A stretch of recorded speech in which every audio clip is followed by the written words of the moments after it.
Hello, Monetization Nation. Welcome back to another episode with Dave Knox. Dave is the author of the book Predicting the Turn, the high-stakes game of business between startups and blue chips. In today's episode, we'll discuss how to predict the turn so we can better leverage tectonic shifts. Tectonic shifts are constantly transforming the earth and business, causing destruction and huge growth opportunities. I'm Nathan William, the host of Monetization Nation, where we learn how to leverage business tectonic shifts to transform monetization. You have an impressive book out there, and it's called Predicting the Turn, the high-stakes game of the business between startups and blue chips. So before I get into specific questions, why don't you give us just a summary of your book? What's the key point that you're trying to make, and maybe some of the key takeaways that are most important to you from that book? Yeah, so I'll start with the inspiration behind writing it, because that kind of leads to what the subject of it is, which is, 3 years ago when I wrote it, which makes it sound dated now to talk that way. But, I was spending time with this, the days and weekend, or the days, called the workdays, working with these big companies, whether it's Ford or Unilever or everything else. And then these nights and weekends working with startups. And what I realized was that, end of the day, they're two sides of the same coin. It's all about business and about what change people are trying to do. And the problem was that each side was looking at the other side, thinking that the grass is a little bit greener. You had the big corporations looking at things like the lean startup and agility and all these different stuff. And, the startups looking at how can they become the big companies. And what I want Predicting the Turn to be about was less about the glamorization of either side of those, but instead about a mindset, and a mindset that it's not about predicting. It's not about trend forecasting or any of these other things, but it's about these shifts that are happening in the business world. Obviously a major focus that you have is, the tectonic shifts, as you call them. And that's what Predicting the Turn was about, is that being involved with startups and being involved with innovation and disruption, or pick any other buzzword out there, it's not about doing it just to do it, but it's about the insight that can give you to your own business and the ability to connect the dots and to realize that no one's going to know with certainty exactly what's coming down the line. But if you've been involved with these worlds and you start preparing yourself for it, you will have mapped out these different scenarios and these different ways that things can go, and the probability of one thing or another thing, in preparing yourself to be able to do it and putting yourself in that driver's seat. So that's what kind of the book is about. And a lot of the theories in it are around how do you do that? How do you start looking at where things might be going, where changes might be taking place? And then more importantly, how do you bring those back into your own job, your own industry, your own career, to put yourself in a place to take advantage of them? Yeah. How you're describing that, you're right, is very similar to this concept of tectonic shifts that we talk a lot about in our show. I'm very fascinated with this topic. In your book, you tell a lot of great stories. I'm going to go through and just ask you about some of these stories. And if you'd like to share them, great. If you want to pass on the story, that's great. So the first one is the Kodak story. Yeah. So, the Kodak, it's the one I start the book off with. And, we all know the famous tagline of a Kodak moment. It's kind of what Kodak meant for so many years. But one of the things I talk about is I think the Kodak moment has taken on a new meaning. And what I mean by that is the Kodak moment is the being in the driver's seat, being in control of where an industry and your own business could go, but missing it because you're not willing to give up what you have right now. And the example I use in there is the gentleman that actually owns the patent on the digital camera and digital imagery kind of as a whole was actually an engineer named Steve Sasson that was at Kodak. And he actually invented that in the 1970s, well before any of us were thinking about, what digital pictures were or anything else. But when he presented it to the leadership team at Kodak, they kind of dismissed it. And, they dismissed it for a lot of reasons, but one of the biggest of which is they made a lot of money off of the paper and the printing of photographs. And what they missed was they thought that they were in, the physical photo and maybe the technology side of things with the cameras themselves, but they were actually in the, the sharing of moments. And that what Kodak Moment meant to be was about capturing moments and sharing those and everything else. And what we've all experienced is there are more photos taken today than there ever were when we were using physical photos. Because when you had a roll of film and you had to have that exact perfect photo, you weren't going to take 24 photos of people just sitting there smiling, because each one 100 times more photos now than we did back then. Yeah, magnitudes more, and we share them more and everything else. And if Kodak had realized that, they would be in a vastly different position than they are today. And they had it. They had that moment, but they just missed it in terms of where they could go and what would come about it. Thank you. Great story. Okay, tell me about NatureBox. That's one our company, our family loves. Yeah, so NatureBox is a fun business that started by actually a good friend of mine from our P&G days together. And, subscription commerce, I'll use that as the overall story for it, because I actually think it applied to a lot of different industries at the same time, whether it was NatureBox or, BarkBox in the pet supply space, et cetera, which was this realization of the shift that had happened, which was around convenience and time. That as all of these things emerge kind of across the board of, taking time from people's lives, that what e-commerce actually unlocked was the ability to give time back to people and to give it back, but also to give them a sense of discovery. Because one of the problems of e-commerce, and I think it's just now kind of being solved at the moment, is that e-commerce is probably the best buying tool that has ever been created. If you know what you want and you've got exactly in mind what you're looking for, it's just a matter of finding where it's sold on Amazon or eBay or some other place. But if you want it, you can find it. That was never necessarily true in traditional retail, where you just had to hope your local store would have something. But what e-commerce has allowed is they've made it the best buying tool in the world.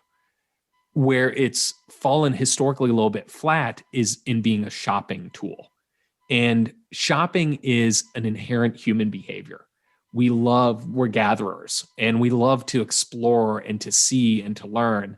And that's why somebody can go get lost in a mall for multiple hours or lost in a grocery store or anything else, because it's the discovery. It's the walking the aisles, walking the store, and finding that thing that you did not expect to find. People just love that. Yeah. That's why I have 100 things in my Amazon cart. Exactly. That's what it leads to. But the problem is that, despite that, Amazon has actually made it historically kind of difficult to do that. And a lot of e-commerce stores have made it really difficult. What the subscription commerce guys did was they allowed it easy for you to buy, but then the discovery took place at home, where you would get this box and it would be filled with things that you didn't even know you wanted or that you were looking for, but they curated and brought it to you. And that's the same thing that BarkBox did with pet and Birchbox did with beauty, and you can kind of go down the line. And I think that's a fascinating thing. And where people screwed up, and this goes back to what was the predicting the turn and where should big companies have thought about it, was big companies looked at those emergence of boxes and they were asking whether or not it was a good or a bad business idea. And they were thinking of it purely as a retail play. So they would look at BarkBox and say, can BarkBox beat PetSmart? They'd look at Birchbox and say, can Birchbox beat Sephora? And so it was a thinking of this is a retail only thing. Yeah. But what they missed is a realization that was actually a brand building thing. And that would create much, much more opportunity for them if they'd embraced it instead of analyzed whether it was good or a bad business. And they missed the boat that it was actually a forebearer of people wanting that convenience. And if it wasn't for those subscription boxes of, the 2010 through 2013, we wouldn't have companies like DoorDash and GoPuff and others today, because these were just laying the foundation for that convenience and that immediacy. Yeah. Yeah, I love it. So often the big business, when they look at a new emerging opportunity, the emerging opportunity is so small and it just can't compete with the existing revenue streams. And they've got to step back and not compare it. And they've got to separate it out and build it as a separate business unit that doesn't even have to compete with those. It's not an either or, it's an and, right? Exactly. How do we seize this new opportunity? Because if they don't, the emerging business is going to seize them and going to leapfrog them in many ways. Yep, that's exactly it. Okay, tell me your Nestle story. Yeah, so Nestle is a business that I've been able to follow from the sidelines quite a bit, because two good friends of mine actually have gone on and been pretty instrumental leaders at that company. So one of them was a gentleman that luckily has returned back home now, named Pete Blackshaw, who went to be the global head of digital innovation at Nestle, and now is back here in Cincinnati as the CEO for Centrifuge. And another is a gentleman named Mark Brodeur, who leads their Silicon Valley Innovation Outpost. And I think what's really interesting with Nestle is that a lot of people have created these innovation outposts, and they'll open them in places like Silicon Valley. And oftentimes they're hoping that they're going to source magic from those, that just being in a place is going to lead to discovery. But what Nestle did that I think is so interesting across the board is their focus was, they realized that the outpost was actually supposed to be a bridge, and it was meant to be a bridge back to the company. And so what they intentionally did with Mark and his colleague Stephanie, who were kind of the first two founders of the SVIO, as they call it, they were actually long-term Nestle employees. And they were Nestle employees that had had multiple roles across the company.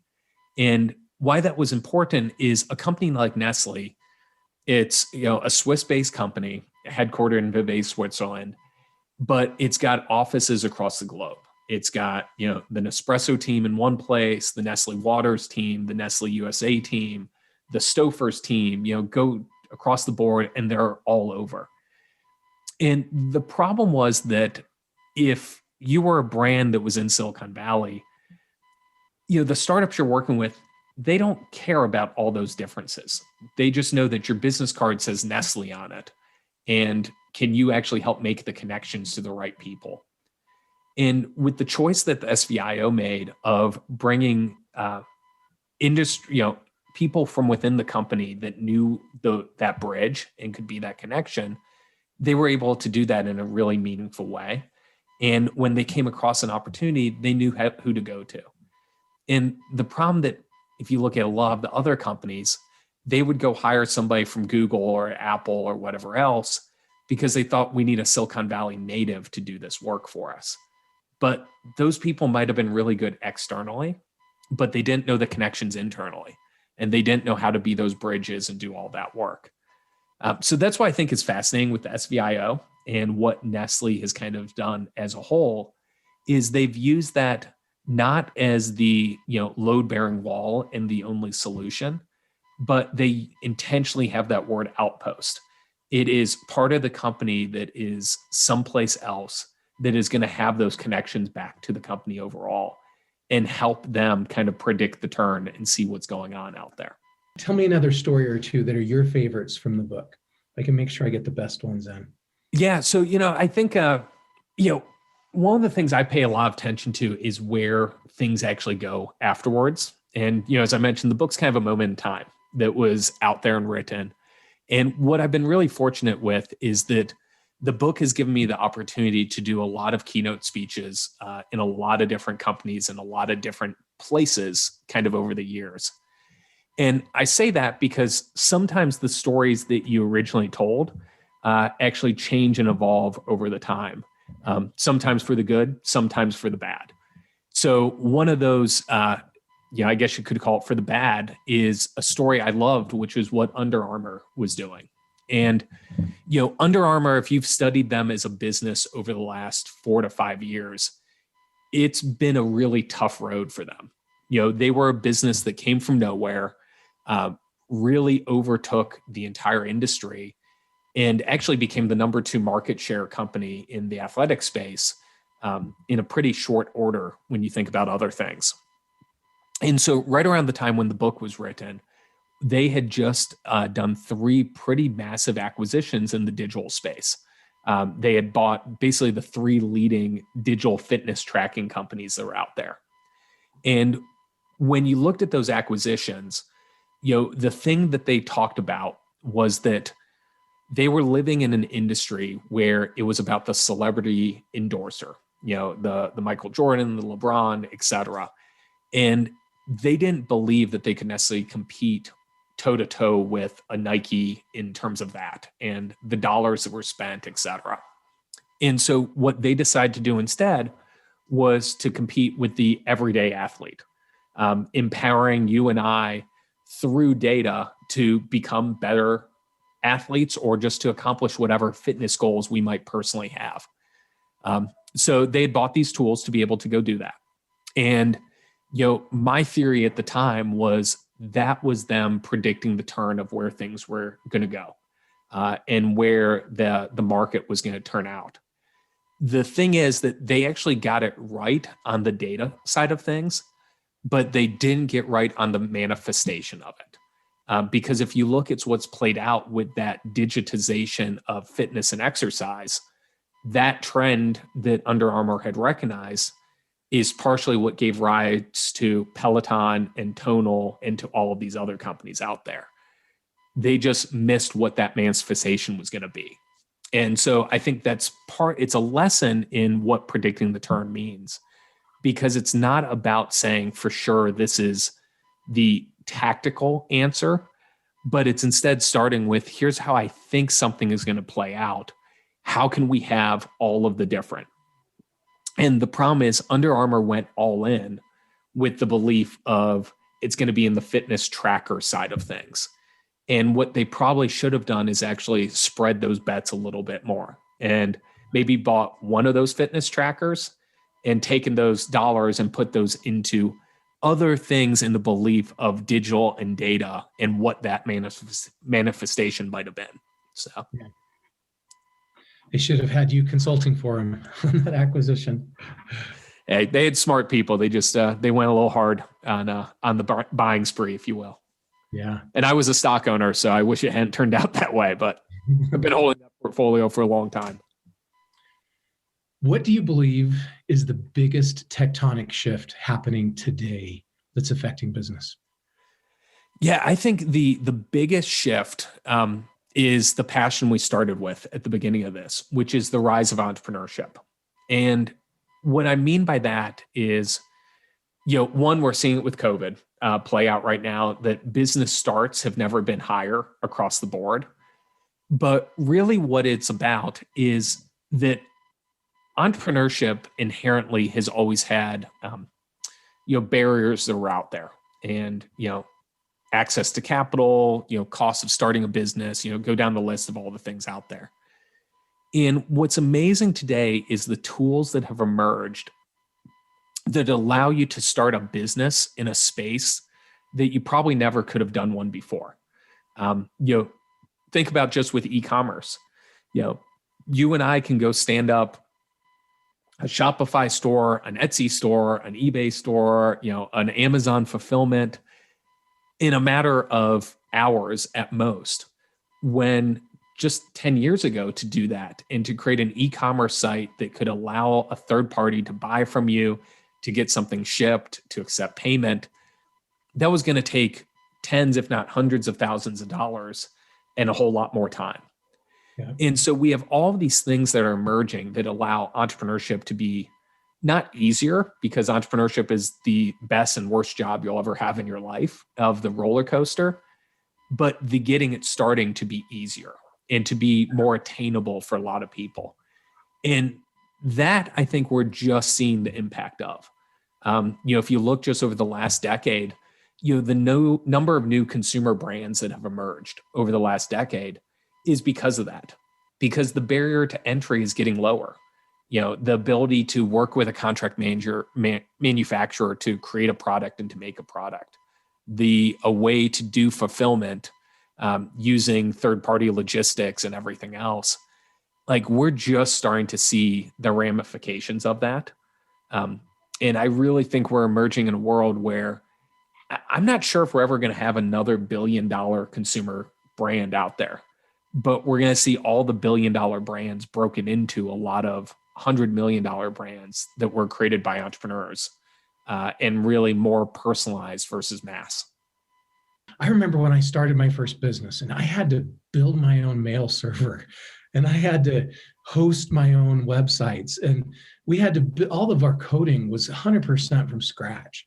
And I look at it today, and it's so you can turn on your AWS servers overnight, and you can use Gmail for $5 a month with, amazing spam filtering and features. And you can do almost any technology you want to do with existing technology, or at least get 90% of the way there. And it is things that would have cost, $2 million when I was starting my business 24 years ago, my first one. You can get it done for $200,000 and get a much better product than we ever had back then.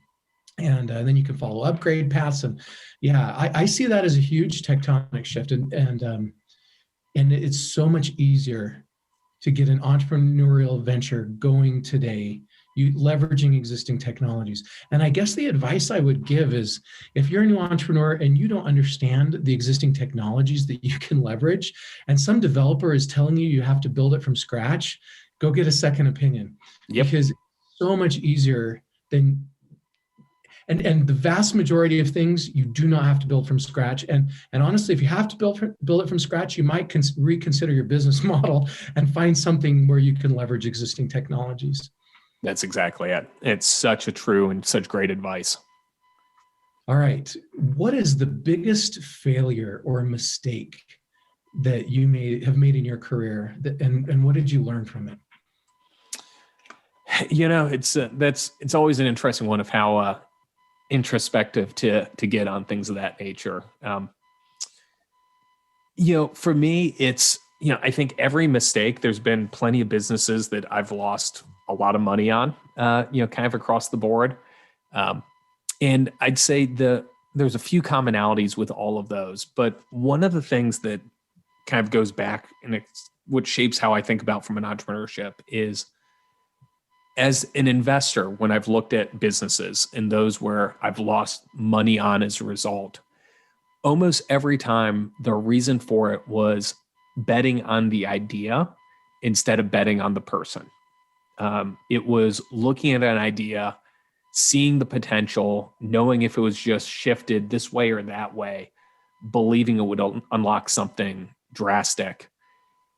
And in those cases where I maybe overlooked, was this the right entrepreneur to be able to do that? Did they have that secret sauce that would enable to do it? Those are the ones where I've lost the most money. And then on the flip side, the ones where I've been most successful have become because of the tenacity of the entrepreneur. That person had something special.